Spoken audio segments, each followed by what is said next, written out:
Welcome to today's Commonwealth Club World Affairs program. I'm Scott Schaefer, Senior Politics Correspondent for KQED.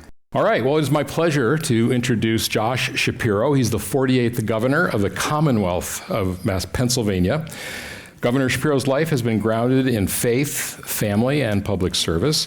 He previously served as Pennsylvania's Attorney General, chair of the Montgomery County Board of Commissioners, and state representative. Governor Shapiro is chronicling his personal and professional journey in his new book called Where We Keep the Light: Stories from a Life of Service. Please welcome Governor Shapiro.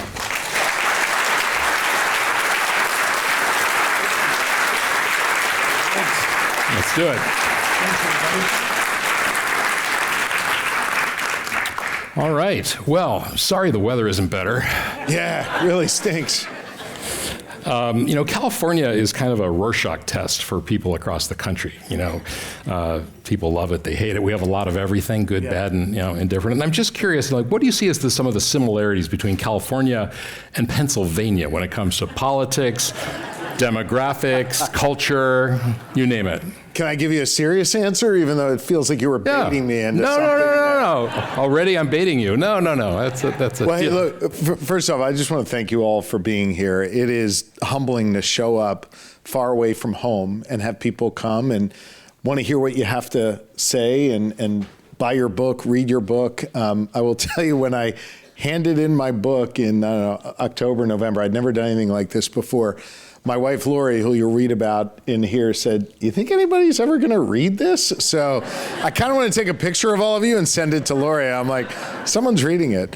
But look, I think actually what is very similar is the diversity of the topography, the terrain, just how distinct different communities are here in California and in Pennsylvania. I'm obviously not an expert on California, but Pennsylvania, we've got large swaths of rural communities, tons of agriculture, big downtown, urban areas, and large sprawling suburban communities. California has a similar dynamic, obviously much larger. We're a state of 13 million. You guys are obviously quite much larger than that. But I think trying to govern a state like this, and Governor Newsom does a really fine job of it, you've got to figure out how to blend all of that together and come up with policies that work for everybody.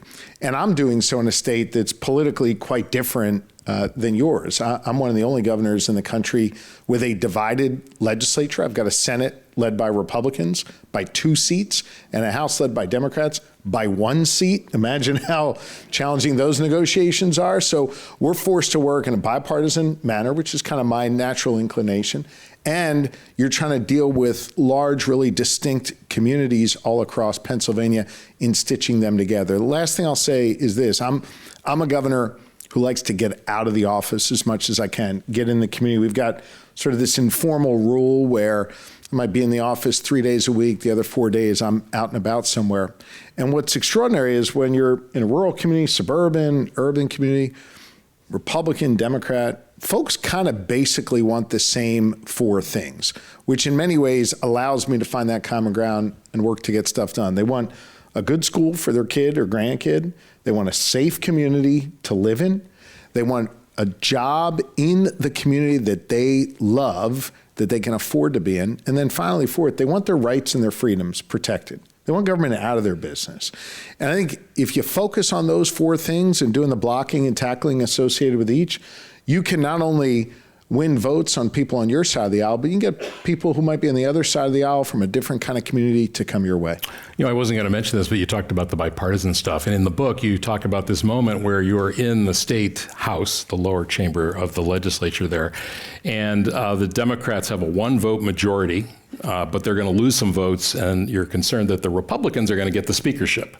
And you come up with this bipartisan idea to elect a Republican, a moderate Republican, as the speaker with Democratic votes. Sounds very much like Willie Brown, by the way.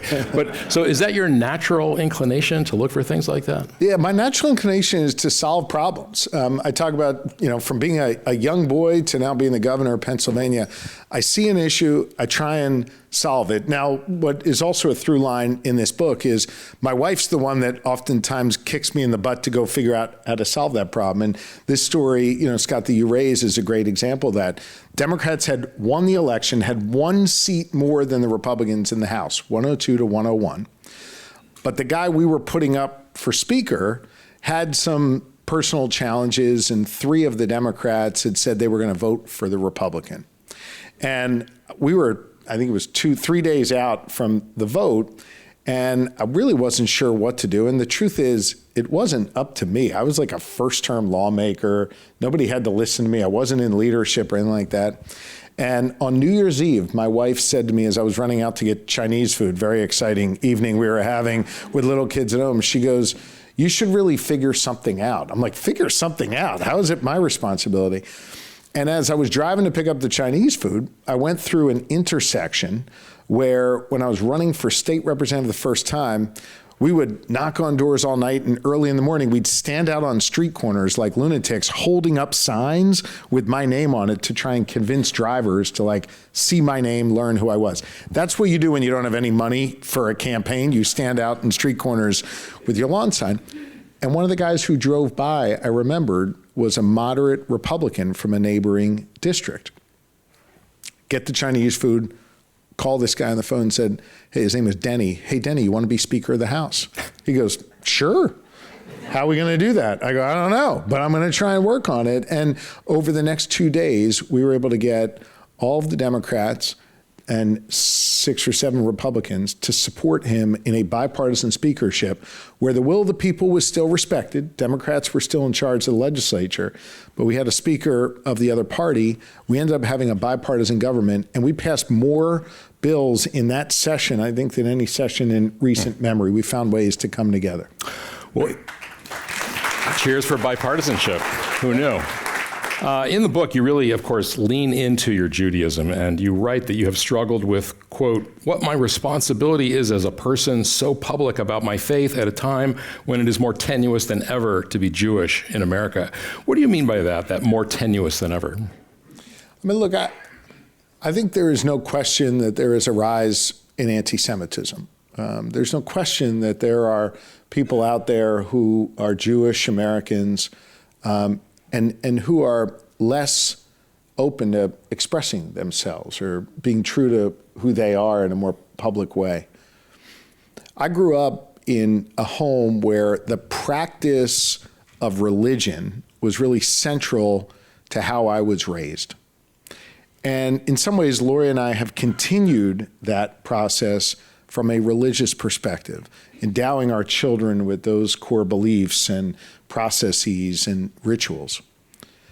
Since October 7th, and since I think a real rise in anti-Semitism across this country, I have found that I feel a sense of responsibility to live more openly and proudly about who I am. I've always been proud, but to do it in a more public way.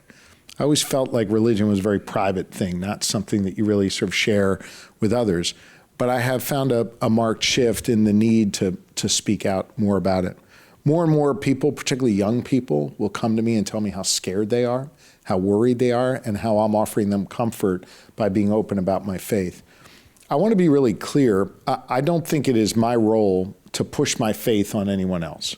I don't think it's my role to preach it anyone else. But I do think it is important in our world today to be proud of who you are and to be grounded in something deeper than just the superficiality of what I think, defines our politics today and defines much of our society today. And so that's what I meant by it, just a feeling of responsibility to show others that they can be proud of who they are. They can have comfort in being who they are in these challenging moments. And I didn't set out to do this, but I think I have a responsibility to do this work right now. Yeah.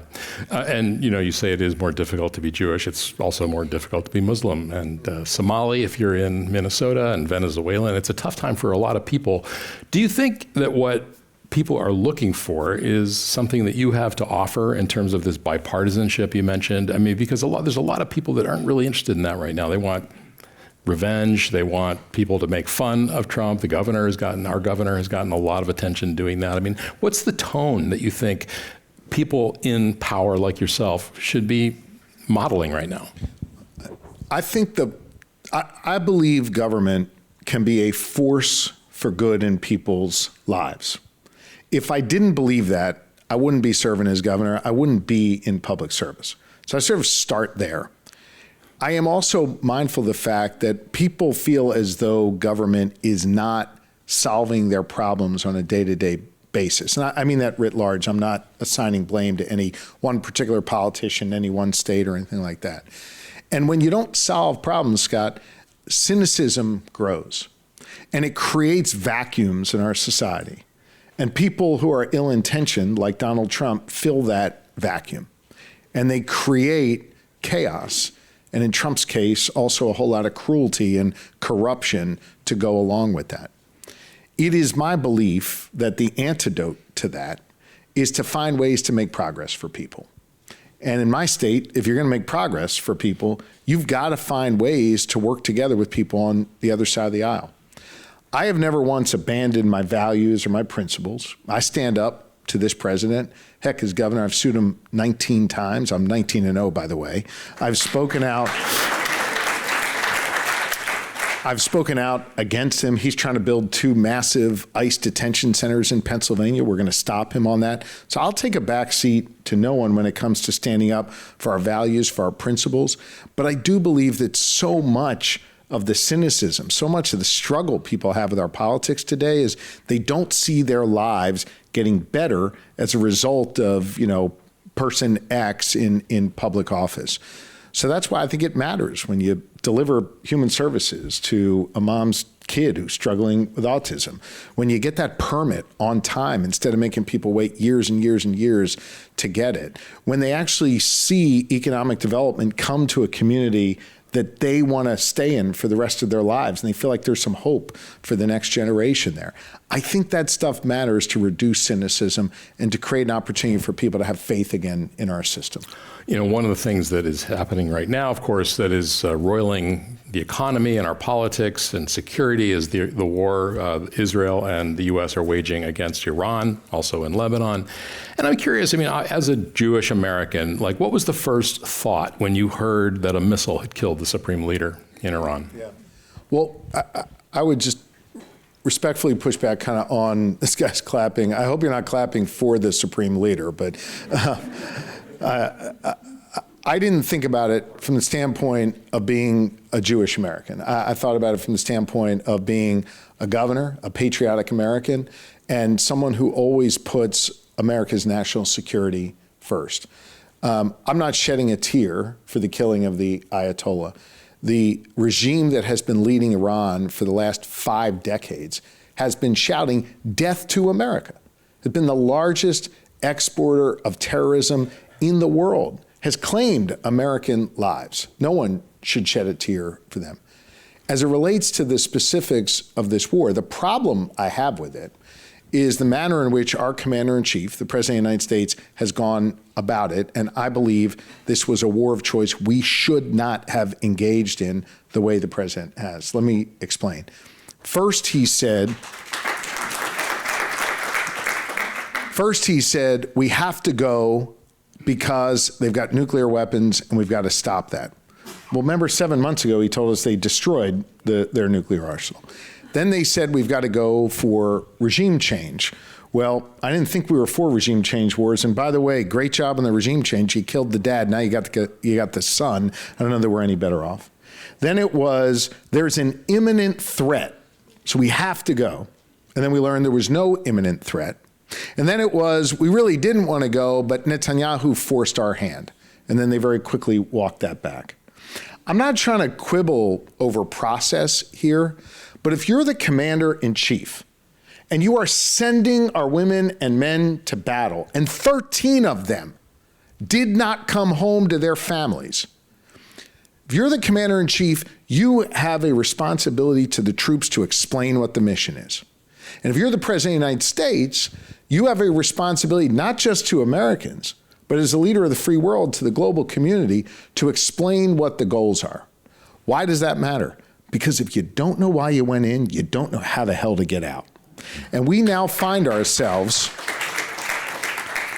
in what I would argue is the most sort of pivotal week here, where the president has blown a lot of stuff up, there's a lot of chaos in the region, and there's far less clarity today than there was a couple weeks ago. Oil prices are rising because they didn't have a plan for the Strait of Hormuz. Our allies in the Gulf are getting attacked over and over again. Many of them are dangerously low on their defensive systems to stop these missile attacks. There's going to be a moment, maybe this week, where these Gulf countries say to the United States, hey, we can't defend ourselves anymore, right? You've also got a situation, I believe, that presents danger to the United States, where our two principal enemies, Putin and Xi, are watching how Trump has bungled this. In Putin's case, he's making money off the fact that our energy supply is all screwed up. And in addition to that, Ukraine has far less defense systems in Ukraine now because of what's happening in the Middle East. So that's good for Putin. So we've somehow helped Putin in this. And Xi, who we all know has been organizing and planning and plotting to move on Taiwan, has now seen the weaknesses and the vulnerability of the Trump administration. Their failure to be able to create a global consensus, and frankly, some of our military, not military, some of our diplomatic inabilities to foster collaboration and cooperation. So I think America's national security is weaker here, notwithstanding the destruction of the Ayatollah and part of his regime. And I think this is a pivotal week for the president to try and figure this out. And I have, frankly, no faith in his leadership ability. If you look at him and his sidekick, Pete Hegseth, they remind me of a bunch of 8-year-olds playing with toy soldiers right now. And I think it is really, really dangerous for the United States. You're a Democrat, and I am. You are a Democrat, proud Democrat, and we've seen polling, especially since maybe the past time since October 7th. Initially, there was an uptick in support for Israel, but we've seen that change even among Democrats. And now there was a Gallup poll out just, I think, last week that showed that there's more support among voters for Palestinian rights than there is for Israel generally. What do you make of that, and how do you, as a person of faith, think about the impact that the Netanyahu government is having on our relationship with Israel and the way Israel is perceived, and what that means for Jewish Americans and anybody else? I think Netanyahu is almost single-handedly responsible, I'd give an assist to Donald Trump here, for politicizing and degrading the U.S.-Israel relationship over the last 2 decades. I think Netanyahu, despite perhaps some of the short-term military advantages that exist right now, has undermined America's national security interests. And I would argue, I'm not an Israeli, I don't get a say in this, but I think they've undermined the national security interests of Israel in the long run. Israel's further isolated in the world community, and I think it is almost exclusively because of Netanyahu's failed leadership. I've been critical of Netanyahu for more than a decade. I think he has really steered Israel down a very dangerous path, and I think he's dragged the Trump administration into some really dangerous situations as well in terms of our national security interests, which is what my primary concern is. I think it is unfortunate when our sort of global politics, take Israel out of this, but when it gets overly politicized, and you've clearly seen that happen here, because it undermines America's national security interests. I think it undermines our ability to affect the kind of positive change we want to see globally on human rights and on a whole host of issues. And so I look at it in a very troubled way. It concerns me. I am able to look at Israel, the country, a place I write about a lot in this book, is a place that's been important to me growing up, and distinguish that from its political leadership there that I have a lot of problems with. By the way, I'm a proud, patriotic American. I have dedicated my entire life to serving this country in governmental roles. By the way, just because I criticize the President of the United States doesn't make me less of a patriot, right? I think that frankly makes us more patriotic in this country. How far should that criticism go? Because there are some in the Democratic Party and in the Republican Party, for that matter, who think that the U.S. should give less money to Israel for its military or put stricter, more restrictions on the use of the money, how the weapons are used? Would you support that? Look, I think anytime the United States is providing any sort of military, machinery, weaponry, anything, there have to be clear standards on how we want that to be used. I mean, I think prior to Donald Trump, we had very high standards for what we expected of our allies, how weapons could be deployed and used. We should never back down from our American values when we're providing when we're providing weapons to any country, including Israel. Yeah. Your book opens very dramatically with the night that somebody broke into the governor's residence and set it on fire. You and your family were asleep. It was after a Passover Seder coming up on the 1-year anniversary. I think very soon, right? Very soon, yeah. A couple weeks. Initially, you thought, oh, well, maybe I left a candle burning, or it didn't seem like the first thought was, oh my God, my family's been attacked. Did it make it worse? Would it have been easier in some way if it had been, oh yeah, we forgot to blow out the candles or something? Yeah. My family and I are privileged to be able to live in the governor's residence in Harrisburg, Pennsylvania. And I don't know what Gavin's home is like in Sacramento, but he doesn't use it. Okay. It's a beautiful home, and I feel privileged to be there. And the first floor is effectively like your public spaces, and the second floor is where we live. And we had just finished an incredible community Seder on that first floor. We call it the state dining room.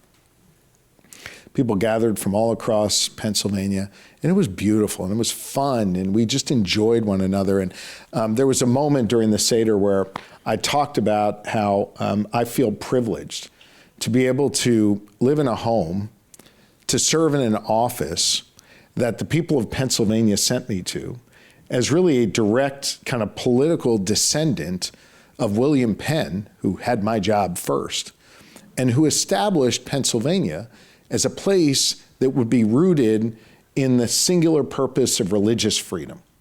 And here I am, a proud American Jew, being able to celebrate my faith, this Seder, in a room where just 2 weeks prior, we had the most beautiful iftar after Ramadan, and 2, 3, whatever it was, months before that, we celebrated Christmas, and I insist on having more Christmas trees than anybody else. I'm like a Jewish Clark W. Griswold. I love Christmas, and I love all the trees and all that stuff. I share that with you because that room was central to all that. And so in many ways, I would hope that like William Penn would be proud of that, right? Probably never imagined a Jewish governor, but he'd probably be proud of that this was a place where all religions were being celebrated and all people were being respected. And I just had this like fullness in my heart as we concluded our Seder, and like most Shapiro family meals, they ran really long. And at roughly midnight, we finally got upstairs. Everybody was sort of getting ready for bed and barely drifting off to sleep. And we just heard a bang on the door. Governor, First Lady, you got to get up. There's a fire in the home. And it was the Pennsylvania State Police who were rushing our kids, our dogs, all of us to safety as firefighters were rushing in. The firefighters got the fire out, and the whole time I assumed it was a candle or something in the kitchen or what have you. And when the chief of the Harrisburg Fire Company walked me in, the one thing I noticed, in addition to the extraordinary destruction, which I couldn't imagine happened just because of a simple accidental fire, was the table where my wife had lit candles, which was a wooden table, was actually pretty intact. And I thought, if the candle started this, it probably wouldn't look like that. A few minutes later, the head of the state police told me that it was a purposeful attack. Someone had broken into the home, threw Molotov cocktails around the state dining room where we had just concluded our Seder, blew up that room, and had the firefighters not gotten there and the state police not gotten us out, the entire house would have burnt down. As it was, a good chunk of it was destroyed. We found out about 24 or so hours later, after the person was arrested, that he did this because he didn't like what I was, quote, doing to the Palestinian people. And he also said that as he was trying to with a metal hammer in his hand, he was trying to make his way through the home to find me and to kill me with it. The hardest part of this, so yes, it would have been easier if it was a candle. The hardest part of this for me has honestly been trying to be a dad through all of this. I struggle with my son Reuben, who I write about in the book, asking me, did they do this to us because we're Jewish? I struggle to answer that question. I struggle with the fact that this career I've chosen of serving others that I so deeply believe in has caused my kids to be less safe. And that's a hard thing to walk around with as a dad. We have seen, sadly, too much political violence in our society. People killed Speaker Melissa Hortman in Minnesota, Charlie Kirk in Utah. We see people walk around with the physical scars of Nancy Pelosi's husband right here in San Francisco. Nancy Pelosi's husband, Steve Scalise, Gabby Giffords. My family and I were blessed. We have no physical scars, but I can tell you that emotionally it's taken a toll on us. We had kind of a family team meeting when we were deciding whether I would run again for re-election. We all had to be all in on that. And I think everyone, including our kids, just sort of instinctively understand you can't let the bad guys win. You can't get driven out of the arena simply because of political violence that people, bring to you. I want to just close. You mentioned Nancy Pelosi. I was going to mention her later, but if you don't mind, I'd like to just mention now. I'm sorry to give you such a long answer. It's okay. One of the things that has helped me heal has been the prayers of others, particularly people of other faiths. I've always been a prayerful person. As I said to you earlier, it's always been a very personal thing to me.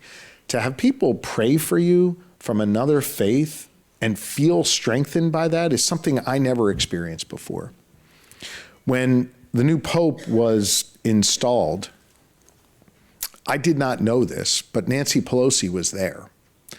And the speaker texted me that when the pope was being installed, and I apologize if I'm not using the right word, assuming the role or being installed in the role, the speaker said a prayer for me and my family at the Vatican. And she wanted me to know that. I got chills when I read her text and thanked her for that.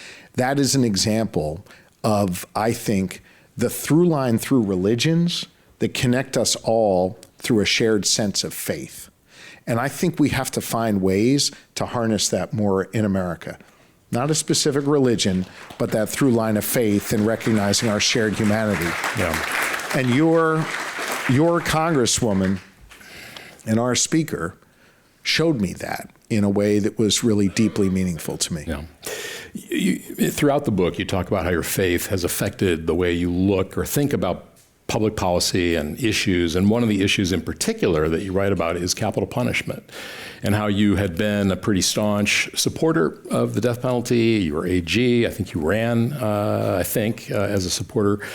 And that, the Tree of Life Synagogue, 11 Jews murdered right before you became AG, I think. During my time. It was during. Okay, so how did your position and the way you thought about the death penalty evolve? When I ran for state representative, it never came up, but I was for the death penalty in the most heinous of cases. When I ran for attorney general, it was an important issue, because in my state, the attorney general has criminal jurisdiction as well as civil jurisdiction. I can't recall whether that's the case here in California. And so I knew it could be an issue that I'd have to confront. And I honestly held the view that the death penalty should be used, but it should be reserved for the most heinous of cases. And I said that in campaigns. I shared that when I was asked those questions, whether someone was for it or against it. I was entirely consistent with my position and my view on it. I started to notice in my first few years as Attorney General, when a case would come up that could potentially be a capital case, I wasn't pursuing the death penalty. I'd seek a life sentence for this person who did a horrible thing, but I wasn't seeking the death penalty. Similarly— Did you get blowback for that? Sometimes. Similarly, we would have cases on appeal that would come back where someone had been sentenced to death. And I found myself more and more working on, in effect, a settlement that would basically take the death penalty off the table and keep that person behind bars for the rest of their lives. In addition to that, I was having to confront these issues of people maybe not on death row, but dying in prison because of life sentences as a member of the Board of Pardons and Clemency, where in effect I had to vote on these cases to make a recommendation to the governor at the time whether someone should be granted clemency and allowed to leave prison prior to the end of their life. I was really struggling with these issues. Maybe not super consciously, but it was in my gut. And then one day during COVID, my son was sitting on the couch watching TV. He was about 11 years old at the time. His name is Max. And I walked out to sit down on the couch with him, and Max says to me, "Hey, Dad, we don't have the death penalty in Pennsylvania, do we?" 11-year-old kid. I said, "What makes you ask that?" He goes, "I saw something on TV. I was curious. Do we have it?" And I said, "We do have the death penalty in Pennsylvania." And he said, "Well, you're not for that, are you?" And I said, "Well, son, in the most heinous of cases," and I basically repeated what I had said. Wanted to get his vote. And for those of you with children, if you've ever had this moment where you can't make eye contact with your kid, you know there's something wrong. I could not make eye contact with my kid. And I realized at that moment that I was in the wrong place on that issue. Now, understand, in my state, it's probably a 60-40 issue pro-death penalty. So politically, I was in the right place. But in terms of what was in my core, what was in my gut, what was in my heart, I was in the wrong place. Sometime later, I announced my campaign for governor. And in my platform, I explained that I had changed my mind on the death penalty and that I was not anymore a supporter of the death penalty. I got elected governor of Pennsylvania, and within the first month or so of me assuming the office, quite literally a sheet of paper came across my desk that if I signed, that inmate would have been put to death. And instead, I made an announcement that we would have a moratorium on the death penalty in Pennsylvania. And I called on my legislature not to reform the death penalty, but instead to abolish it, because I believe our government should not be in the business of putting people to death, period. This is an issue that I struggled with. And I know sometimes politicians aren't supposed to change their mind. You get accused of flip-flopping. I'm sure someone accused me of that. But I firmly believe that in life, in politics, in governing, you got to be open to hearing other opinions. And you've got to be open to evolving on an issue. I also believe that when you're in a role like mine and you do evolve on an issue, you've got a responsibility to explain it to people. You've got a responsibility to explain to voters why you've changed your mind, to explain to your constituents why you have a different perspective. And for me, while there were lots and lots of different things that I think ultimately led to it, it was that conversation with my son, Max, that ultimately put me over the edge. So does Pennsylvania still have a death penalty? Technically, it is still on the books because our lawmakers have not abolished it, but no one will be put to death in Pennsylvania so long as I'm governor. Yeah, we have that here too. I'm curious, are there other issues where your kids have affected the way you think? And I'm thinking, because there's often generational differences, right? I'm thinking about Israel and Iran. And maybe this is too personal, in terms of your kids, but I'm just curious, because a lot of young people, Jewish and not Jewish, are very disturbed by what they see in Gaza. Yeah.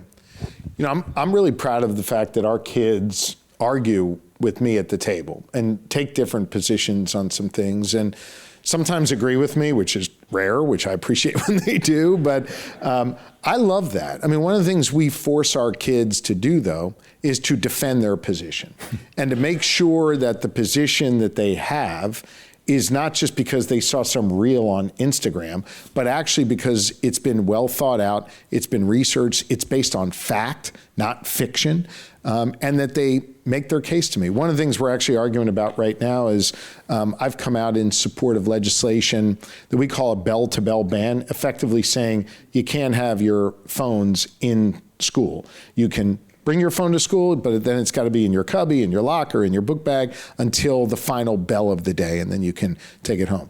Man, my kids are pissed at me about that. But interestingly enough, when we sit down around the table and I really sort of dig in on the issue with them, they acknowledge it's a distraction. They acknowledge that it makes it harder for them to learn. They acknowledge the fact that it takes them away from hanging out with their friends, playing sports, talking, whatever the case may be. So we have a really good spirited back and forth around the table on a whole host of issues.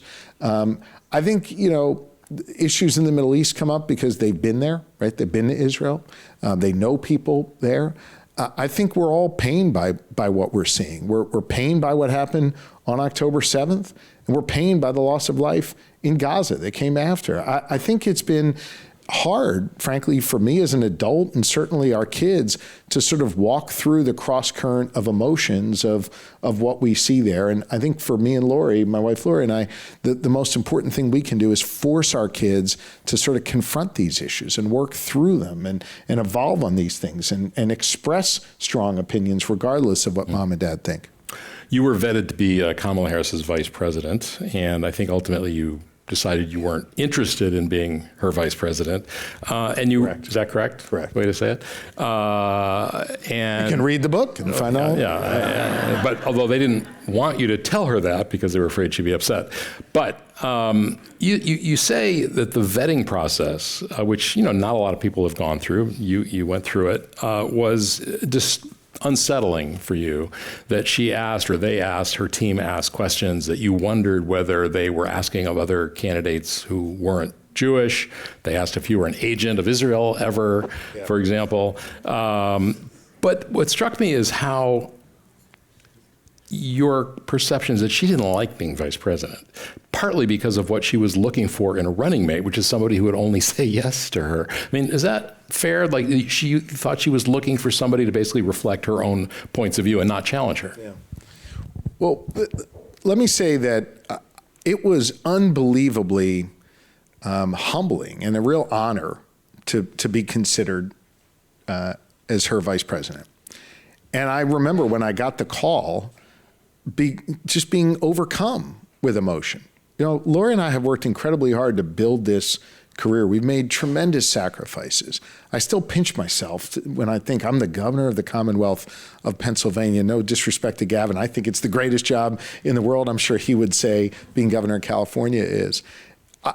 And to know that you built this career and someone really important took note of that and thought you might be in a position to help her win the presidency, unbelievably humbling. And when they asked me to go through the process, I agreed. And part of going through the process is to answer all the questions and be present there in describing your views, providing whatever personal information they asked for. And I did that. The one question I received that I read about in the book is, as I was on my way to meet with the vice president, an aide called to ask me if I had ever been an undercover agent or a secret agent of Israel. The answer, of course, is no. And I said that. And, you can be the judge of, how that would land on you if they ask you that question. As it relates to the vice president, when I got to the meeting with her, to this day, I'm not only humbled and grateful to have been considered, I am profoundly thankful to Kamala Harris for having a brutally honest conversation with me. And I was honest back. And it was incredibly respectful. What was the brutal part? Brutally, meaning very honest. Maybe brutal is not the right word, but yeah, you got me on that. No, not brutal at all, but I meant brutally, like in a very direct and honest way. She asked many questions of me. I asked many questions of her.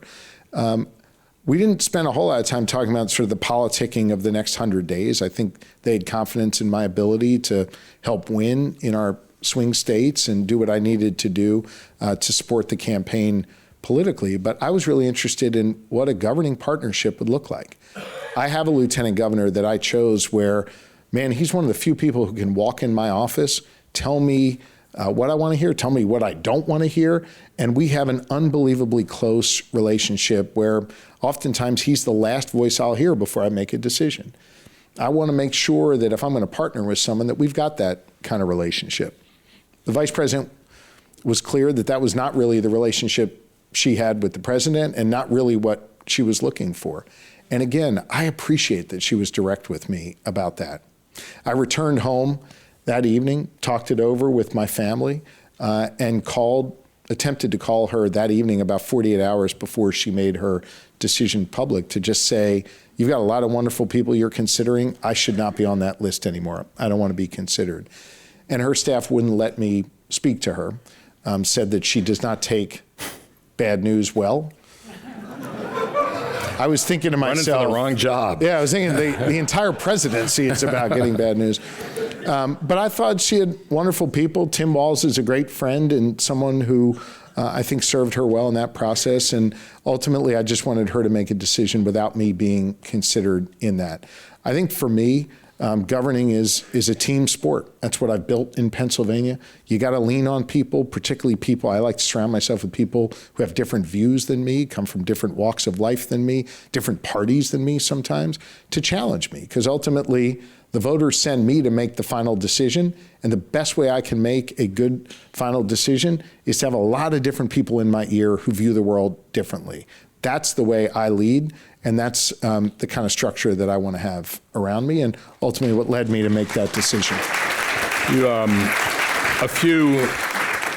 a few weeks before you went through that, there was an assassination attempt on President Trump's life in Pennsylvania, in Butler, Pennsylvania.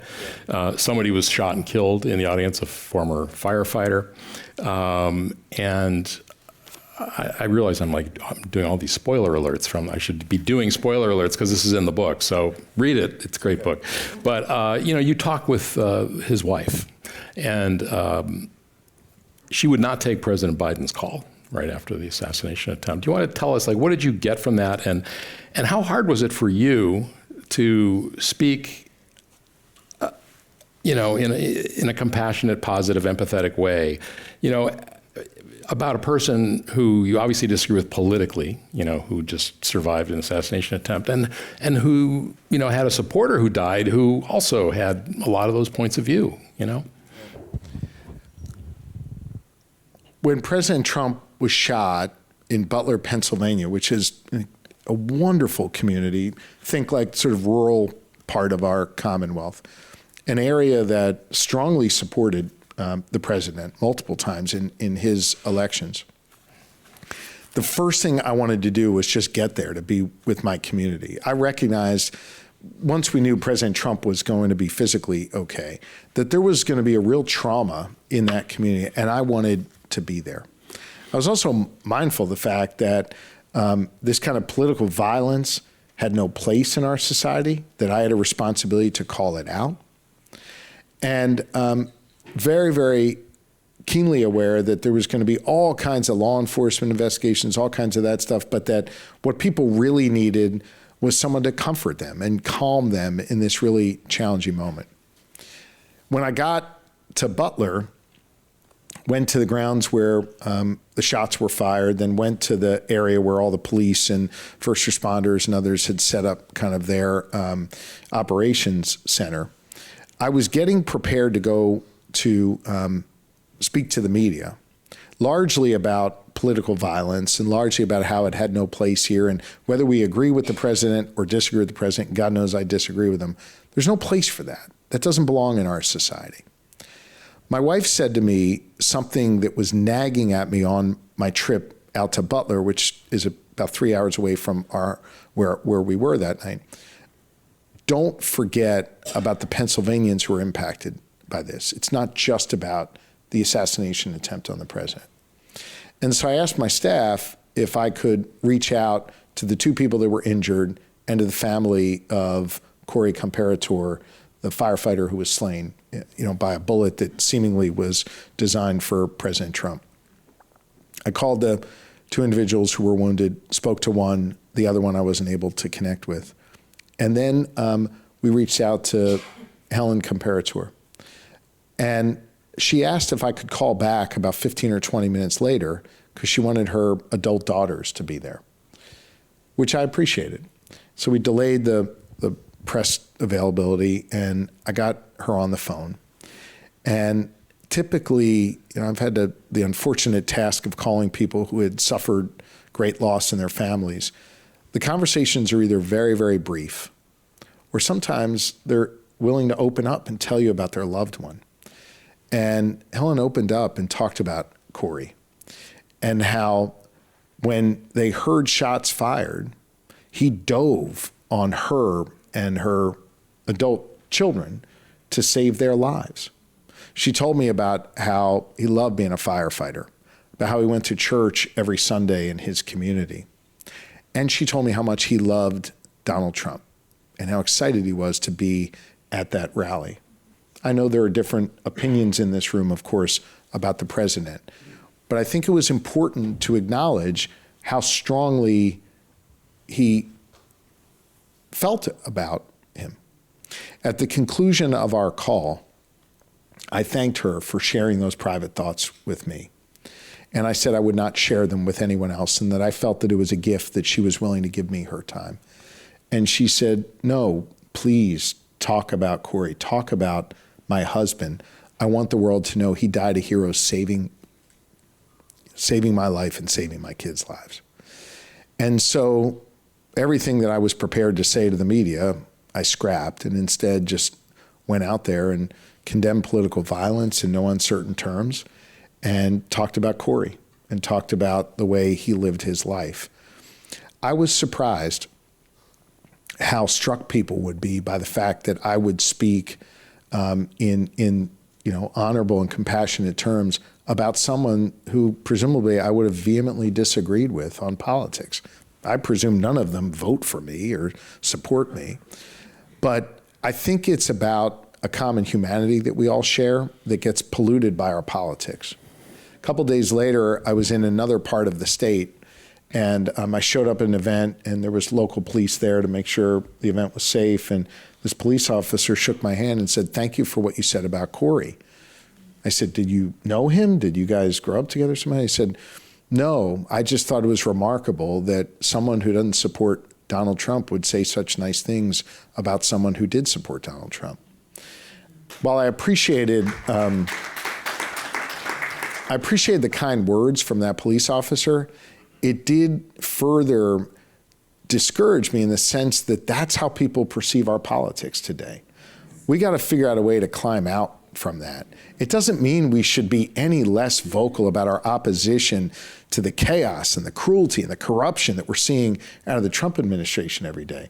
But we got to find a way to be more humane to our fellow Americans and find ways to bring more kindness into our dialogue every day. Yeah.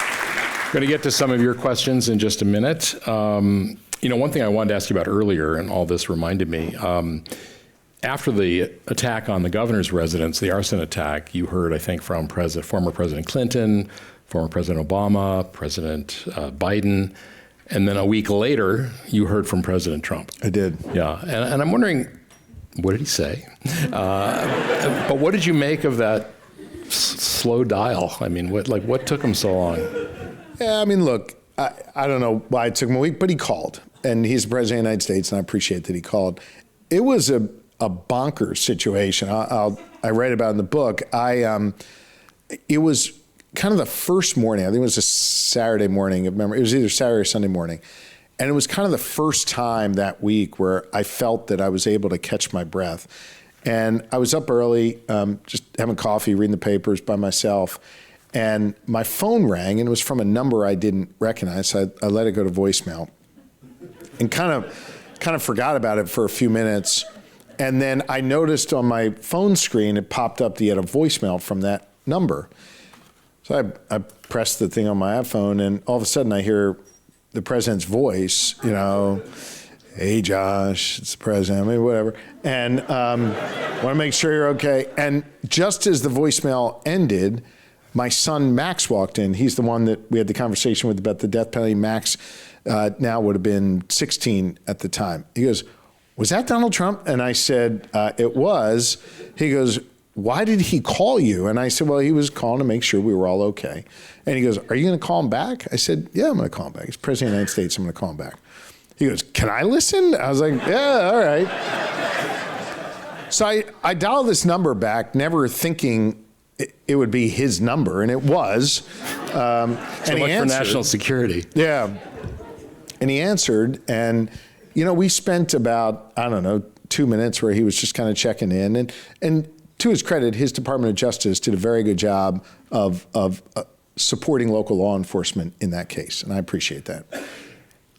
And then after those 2 minutes, he just started to go, man. He just talked about a lot of different issues, and I thought, all right, if we're doing this, I started lobbying him about the steelworkers issue in Pennsylvania. I'm like, I'll get into business here. So we ended up talking for about maybe 20 minutes about different things. How much of that was you talking? Not a lot, not a lot. But at the end of it, he goes, hey, keep my number, call me if you need anything. It was funny, Max goes, hey, some of what he said wasn't true, right? I'm like, a lot of what he said wasn't true. But I appreciated that he called. Yeah. And by the way, we got that steelworker issue resolved in our favor, so that was good. Yeah. Max is going to have one hell of a college essay. He is going to have a hell of a college essay. He's up for that right now. Let me take some of your questions here. Governor Shapiro, what is your advice for the Democratic Party leadership in terms of messaging and candidate selection? She doesn't say which office, but we'll get to that. Well, look, everybody always talks about the Democratic Party leadership. Let me explain. There is no secret room where we gather. I would argue there's no central leadership. I think you have a number of people. I tend to be sort of, more of an enthusiast for governors, but there's a lot of people in Congress and governors, including your governor, who are out there leading every day. And I think it's frankly a good thing that we don't have a singular leader right now or one single thing that we are all aligned on. There will be a time for that once we have a nominee of whoever's leading our party going forward. But frankly, right now, I don't think we should be thinking about 28. I think we got to be thinking about these midterms and only these midterms. And I would say what we need right now is a national referendum on Donald Trump's policies. And to be clear, and I say this with the utmost respect to Californians, not only in swing states, but in every state, we need to boost turnout and we need to send a clear message, even in a state like this where we kind of know generally the contours of how people will vote. We got to increase turnout. We got to send a clear message. It is so vitally important. From that, I think you will begin to see the Democratic Party post midterms begin to think about what we're for. If you actually think about that now? Well, I actually think that it is a healthy process that we are going through, seeing how different people govern, seeing what different Democratic leaders are saying, and in some ways having sort of a spirited battle in our party about what we're for. If you think about it, I don't think, look at our winning presidential campaign since the 90s. We really haven't had a spirited ideological fight since Bill Clinton's election in 1992. If you think about it, we had this sort of battle within our party that led to Bill Clinton, who was somewhat improbable at the time, winning the presidency. When Barack Obama won, extraordinary figure, I'm honored to call him a friend, that was not an ideological battle within our party. He was just a unique talent who brought the country together and won. Joe Biden, when he won in 2020, was in many ways a reaction to Donald Trump. So I think we're in an exciting moment for our party to kind of think about what we're for and what we're going to stand for. I consider myself to be a GSD Democrat, a get stuff done Democrat. Back to the first or second question you asked. I think we need to be a party that learns how to deliver, that puts points on the board, that solves problems, that we don't think about things necessarily in the political sort of pendulum of far left versus far right versus moderate versus liberal, progressive, whatever. I really think it's about taking the best ideas from across the political spectrum and turning them into real action for people. I come from the toughest state in the entire country. Evan Siegel knows, he's from Pittsburgh. I come from the toughest state in the entire country to win in and to govern in, the ultimate swing state. And what I hear from people, Democrats, Republicans, Independents every day, make my life better, reduce my costs, make my kids safer when they walk down the street, ensure they got a better school to go to, and stay the heck out of my business and protect my fundamental freedoms. That's what we focus on every day. That's what wins in states like mine. And I think it's going to be incumbent upon our party to work through those issues post-midterms after we put all of our focus into these midterms and creating a check on Donald Trump and his corrosive policies that are harming America. That said, there is some debate within the party right now. You've got Zohran Mamdani in New York City, captured the hearts and votes of a lot of young people in particular, and some Jews. You've got Abigail Spanberger and Mikey Sherrill winning governorships. You've got James Talrico down in Texas. They represent very different points of view. I thought I heard somebody hiss, but I could be wrong. How do you knit all that together, so that it's the party of both without alienating the other side? I think you're confirming what I just said, which is we're a party with a ton of talent. And we're a party that has elevated people to these different positions that kind of reflect their communities or their constituencies or the times that we are in. I think we have to be a big tent party, and we have to be a party that is focused on actually winning elections, not just proving points. And so I think you've got a lot of talented people who can help, whether they run for president or not, but who can help shape this party going forward in a way that gets us to 50% plus one in these elections going forward. What does that mean in terms of issues, though? Like, get stuff done. There are issues that people are on one side or the other, whether it's the Iran war or capital punishment or LGBT rights, trans rights. I mean, what does it mean for those things? I think what it means is saying every single child of God in your state deserves a quality education, because with a quality education, they have an opportunity to get ahead. And sure, I might want to invest this way, a Republican might want to invest that way, but we're going to invest in education. That's a central thing. That every single person has a right to live in a safe community. And so we invest in police and we invest in violence prevention initiatives in my state. And by the way, violent crime is down 13%, fatal gun violence is down 43% on my watch. That every single person deserves to live in a community where they got a job, a roof over their head, and an affordable lifestyle, right? Where they can afford to live in that community. I'm proud of the fact that we've got the only growing economy in the Northeast. We created more jobs than all but 3 states in the nation. We are growing at a record rate. Our unemployment rate is below the national rate 32 straight months. I'm proud of the fact that we went from 48th in the country on permit time to first or second, depending upon how you quantify it. So businesses can get off the ground faster, which is good for our citizens. There may be different ways on the sort of edges of policies to effectuate that change.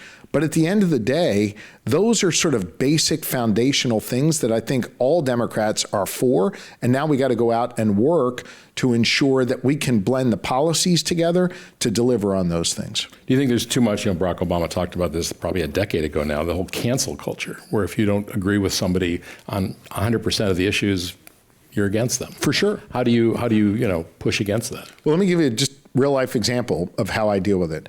I mentioned before, I'm one of the only governors in the country. Gretchen Whitmer is now the other. I was on my own on this for a while, where I've got a divided legislature, right? So when I sit down with the Republican leaders and the Democratic leaders, I start very basic, okay? What are the 10 things you want to do this legislative session? And I got to tell you, inevitably, 5 or 6 of them, we're never going to agree. But there's usually 4 or 5 of them where we're going to find some common ground. Might want to get there a slightly different way, but there's 4 or 5 things that we actually want to accomplish together. Now stop there for a minute. Let's actually make the math easy. There's 5 things we can't agree on, 5 things we can agree on.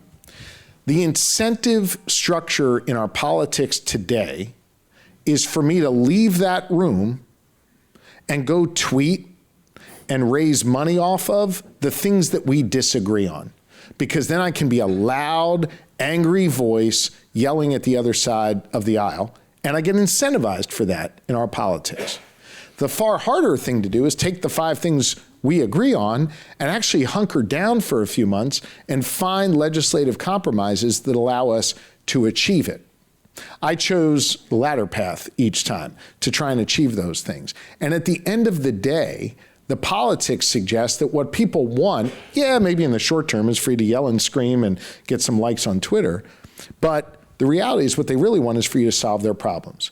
And if you look at how I have fared politically in the toughest state in the country, you actually get rewarded for solving the problems instead of just being the loudest voice. So I think we have to get away. You called it cancel culture. I might view it different, call it something different. But we've got to get away from the incentive structures that exist that just reward the loudest, most divisive voices, and instead incentivize actually making progress for the people that you're sworn to serve and protect. Yeah. Just coming back to the earlier question about messaging, there were people like Abigail Spanberger who think that the phrase defund the police, after George Floyd was murdered, was very, very harmful. She doesn't like the word socialist much either, and wants to see those words banned, from any Democratic candidate's vocabulary. How do you think about those things, when it comes to framing of issues? Because you write in the book about what you did after George Floyd was killed, and it was quite different. Yeah, let's use that to kind of elucidate how I view this. George Floyd was killed. It was a brutal attack on him and his life, and thankfully the justice system worked and held those police officers criminally accountable. No one here should view that as anything other than police brutality and abuse by the police. What happened in the days and weeks thereafter, you'll remember, was people righteously protested in their communities. They were upset by what they saw. And some people began, I'll just speak about my state, in Pennsylvania, to begin walking around with signs that said, defund the police. As Attorney General, which is what I was at the time, I spent a lot of time in the neighborhoods listening to people who would say to me, General, we need more police in our communities. They've got to be properly trained. We got to invest a lot more in training. They've got to look like the communities that they were sworn to serve and protect. And I'll never forget this elderly African-American man saying to me, I want the police in my community. I don't want them to stop my son because of the color of his skin, but I want them to stop the people who are bringing guns and drugs into my neighborhoods. That always hung with me. And I said, as people were out marching, that I both respected their right to do so, but I also disagreed with the signs that some were holding. And that if we really wanted to create safer communities, we needed to invest more in policing, more in violence prevention initiatives, and a whole lot more in training and recruitment to ensure that the police looked like the communities that they were sworn to serve and to protect. And I got to tell you, Scott, for probably the better part of the year after, I was protested by people on the political left where I went. I was threatened with primaries. I was attacked online. But I'd show up in the neighborhoods and people would say, keep going. I think you're right. I think you're onto something here. Fast forward a few years later, I was running for governor on the platform of hiring 2,000 police officers, spending $500 million on violence prevention initiatives in our communities. And nearly every Democrat lined up on my platform on that issue. We've been able to provide constitutional policing that protects people's rights and makes communities safer. So I guess I went against the grain a bit at that moment in terms of the heat that was online and maybe the heat that was sort of out in the community. But ultimately, I try and stay focused on what I think is going to be best for my citizens, not what might be just sort of temporarily viewed best through the prism of social media or a particular group. All right. I was going to ask you about ICE, but we're kind of short on time. Well, maybe I will, real quick. So the current echo of defund the police is abolish ICE.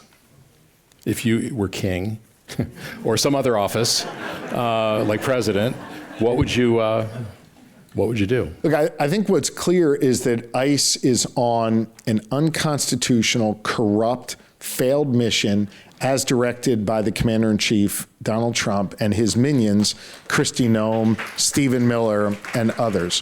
What they did in Minneapolis was cruel. It wreaked havoc on a community. It violated the central tenet of what you need to keep a community safe. Ask anyone in law enforcement. It's not the gun, it's not the badge, it's not the radio, it's the sense of trust you build with the community.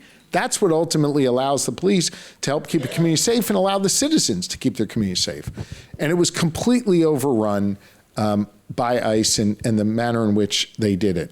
I could tell you that in Pennsylvania, we're preparing should they try and surge ICE into our communities. I'm fighting back against Donald Trump. They want to build an ICE detention center for 9,000 human beings in Pennsylvania.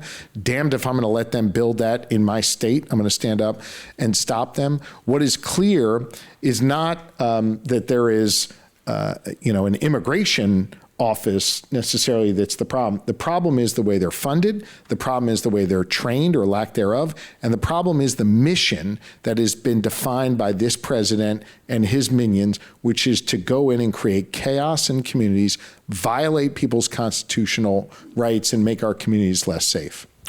All right, last question. It would be journalism malpractice if I did not ask you about running for president. I know perhaps you're thinking about it. You have a re-election to get through first on the midterm elections, but how are you thinking of it, and how are you going to decide? And feel free to make an announcement tonight. But, Look, I go back to what I said a moment ago, which is I don't think anyone should be thinking about 2028 when we have a real responsibility to this nation to create a check on Donald Trump and focus on these midterms. I am running for re-election in the midterms in Pennsylvania. And also importantly, we have 4 U.S. House races that are probably plus or minus 1 point either way. If you think about this, after what Texas did on redistricting, and your governor stepped up to, in effect, stop that by canceling it out, right? And then you've got a few states here or there where maybe a Republican will pick up a seat from redistricting, a Democrat will pick up a seat from redistricting. In the end, that probably cancels it all out. And then you have a good old-fashioned campaign. And those 4 races in Pennsylvania could be the deciding factor of whether or not Hakeem Jeffries is the speaker or whether Donald Trump continues to have a weak rubber stamp in Speaker Johnson leading the House. So I am pouring everything I have into winning those U.S. House races, winning my own re-election, and doing everything I can to support Democrats across the country in these midterms. And I know why you asked the question, but I would just respectfully suggest no one should be thinking past these midterms. This is a moment where we've got to focus all of our attention and have record turnout. Yeah. All right. Our thanks to Governor Josh Shapiro, Governor of Pennsylvania, author of Where We Keep the Lights, Stories from a Life of Service. Encourage you to pick up a copy of the book either here or at your local bookstore. And for information about Commonwealth Club membership, go to commonwealthclub.org. Thank you so much for coming. Scott, thank you. Thank you, everybody.